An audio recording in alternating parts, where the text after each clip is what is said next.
seher seher. Yağmur duasında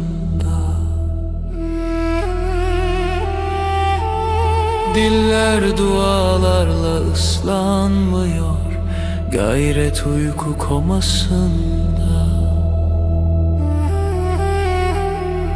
Gönül kemter, nasip kemter.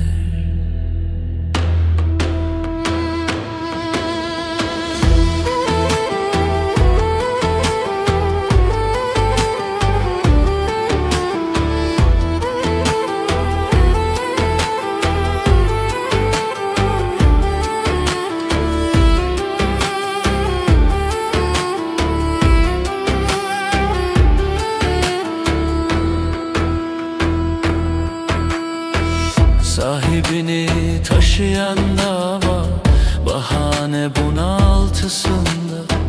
İblis isyan seferberliğinde, tövbe nefsin sıratında.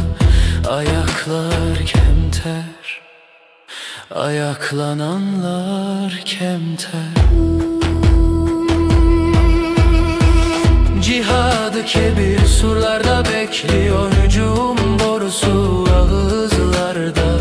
Kem gözlerde sancaklar, mezarından kalkacak ordular. Umut kemter,